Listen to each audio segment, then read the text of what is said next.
Vasudevaya. Om Namo Bhagavate Vasudevaya.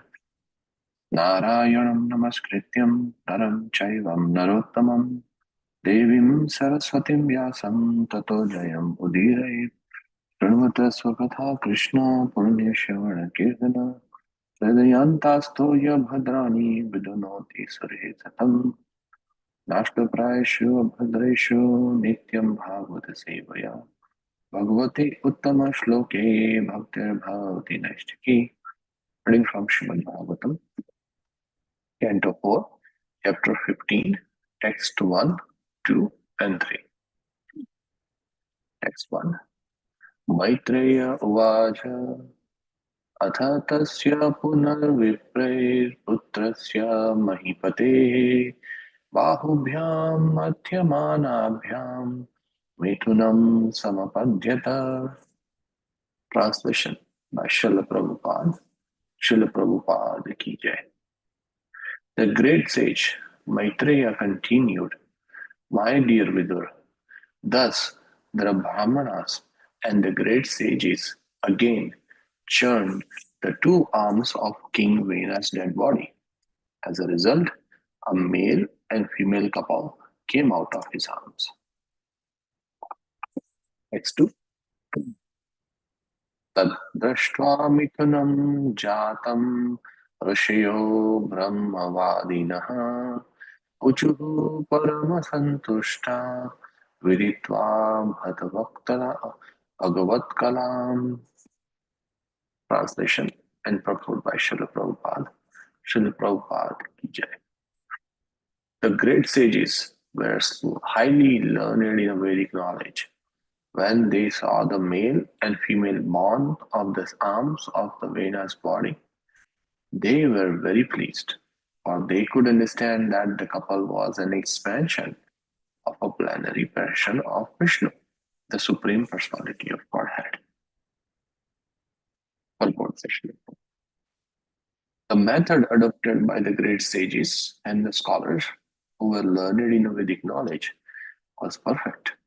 They removed all the reactions of King Vane's sinful activities by seeing that King Vane first gave birth to Bahuk, described in the previous chapter. After King Vane's body was thus purified, a male and female came out of it, and the great sages could understand that this was an expansion of Lord Vishnu. This expansion, of course, was not Vishnu Tattva, but a specifically empowered expansion of Lord Vishnu, known as Avesha. Text 3.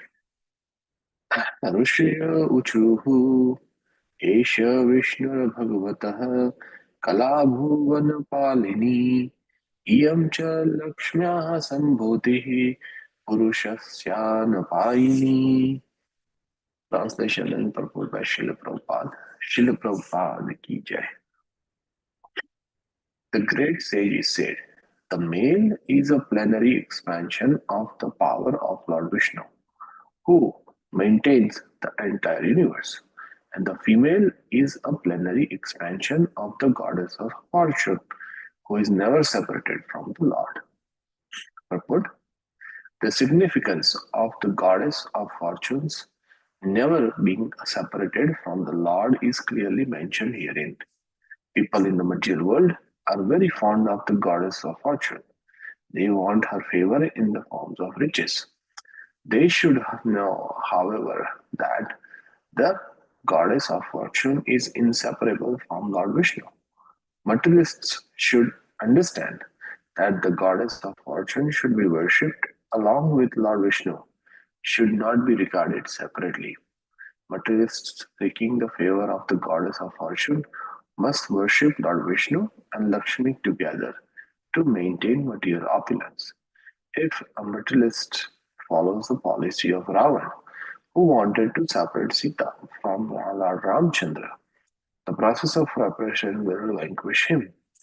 Those who are very rich and have taken a favor of the goddess of fortune in this world must engage their money in the service of the Lord. In this way, they can continue in their opulent position without disturbance. Nama Om Vishnu Padaya Vishnu Prishtaya Bhutale Hemate Bhakti Vedanta Swami Tinamine Namaste Saraswati Devi Gauravani Pracharini Nirvishesha Shunyavadi Pashata Deshatarini Jai Sri Krishna Chaitanya Prabhu Nityananda Shri Advaita Gadadhara Srivasadi Gaura Bhaktavrinda Hare Krishna Krishna Krishna Hare Hare Hare Rama Rama Rama Hare Hare.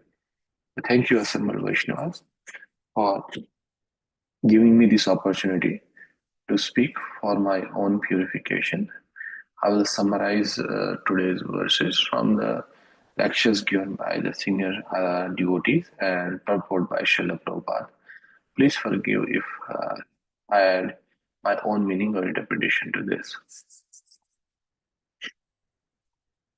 So, in the previous chapter, and we have seen that King Vane, who was became a became a king after his father King Ang left, and he was very cruel.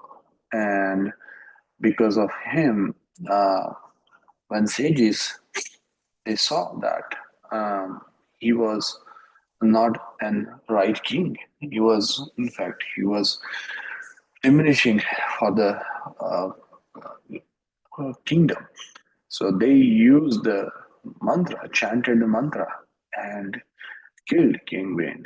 That was the power of mantra uh, and sages, the purity of sages.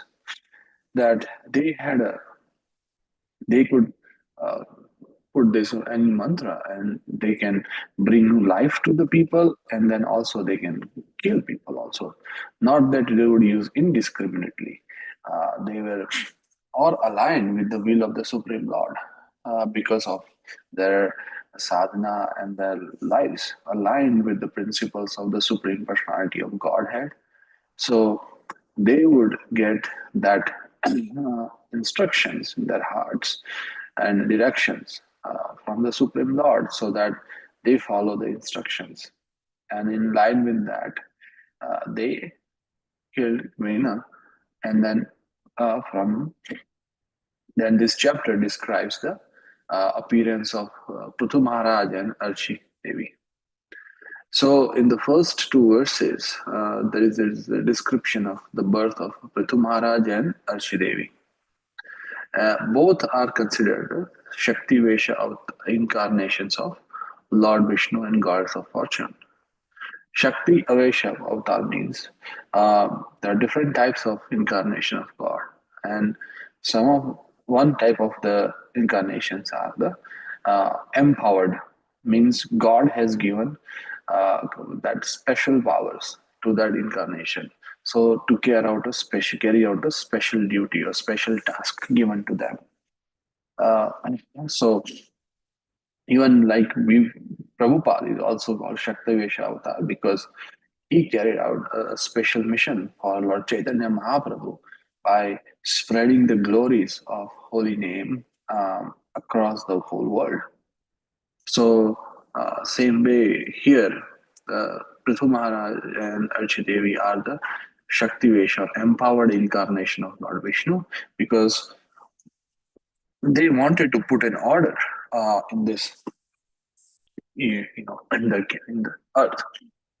So before they were born, sages cleared the impurities from the body of Vain, and from impurities, uh, a person named Bahuk was born. So here there is a lesson for us, right? To make our heart appropriate to welcome Lord, first we need to clean our impurities from the heart. Here, sages with the sanctified mantras, they were able to clean the impurities. Similarly, we need to take a shelter of a spiritual master and Vaishnavas in our life and chant the mantra given by him, by them, to clean the impurities from our heart. And it's a gradual process. When we do that, impurities will be cleaned over the period of our heart, and it will be suitable for us to welcome the Lord in our heart. Sri Chaitanya Mahaprabhu also, from his activity of cleaning the Gundija temple, showcased that we need to clean our heart before we can welcome Lord. And without the help and mercy of spiritual master, it is impossible to clear the impurities from our heart, which we have actually accumulated over the millions of births. So we are fortunate if we have got a shelter of a Vaishnava or a spiritual master. We should not take it very cheaply. It is actually a blessing that now our cleansing process has started. But the more seriously we take that process, the more uh, faster and cleaner we do it. We can clean our visible impurities, but our heart has so many corners where so many small, like in our house also, sometimes the dust hides in a small corners, very difficult to find or difficult to reach out to clean. So for that you need a powerful machine to suck up all those impurities. Same way, we need help of a spiritual master to, and mantra that is given by him, so that every corner of our heart is clean. The second point here made is uh, about worshipping goddess of fortune alone. So in Brahma Samhita, it says that Lakshmi Sahasra Satasambhava Sevyamanam, and Krishna is worshipped by many thousands of Lakshmis. Who are these Lakshmis? Goddess of fortune. These are gopis. And gopis, they are all ex-Lakshmis. They are expansion of goddesses of fortune. So they are not ordinary. But here in the material world, everyone is worshipping Lakshmi or goddess of fortune alone. They try to do that. In the beginning of the year, there's a tradition that everyone worships Lord Lakshmi, goddess of fortune, so that Lakshmi may be pleased and money come to them. But uh, in a spiritual world, there is not only one Lakshmi. There are thousands of Lakshmis who are worshipping Krishna, and that's Krishna's position. That, uh, like all of us, the goddess of fortune is also, she likes to serve Krishna, and we should always, like the goddess of fortune is serving Lord Vishnu. So she should not be served alone, because conditioned living beings are always after the favor of goddess of fortune. Although by nature she is moving from one place to another. Lakshmi Devi is called Chanchal, means one who cannot stick to one place, unless she has a husband with her. So in the material world, no one is permanently fortunate, however clever one somebody clever is or powerful it is. There are so many big empires in a different world of in this world. There are so many powerful kings all over the world. There have been so many fortunate men, but all of them has been liquidated gradually. We have seen the fall of all of them. So this is the law of material nature, but spiritually it is different. According to Brahma Samhita, Lord is served very respectfully by hundreds and thousands of goddesses of fortune that are always in a lonely place, also with the Lord. But still, the association of the Lord is so inspiringly newer and newer that gods of fortune cannot quit the Lord for the moment, even though they are by nature very restless and they're moving. But when it comes to serving the Lord, the goddess of fortune, she likes to serve Him.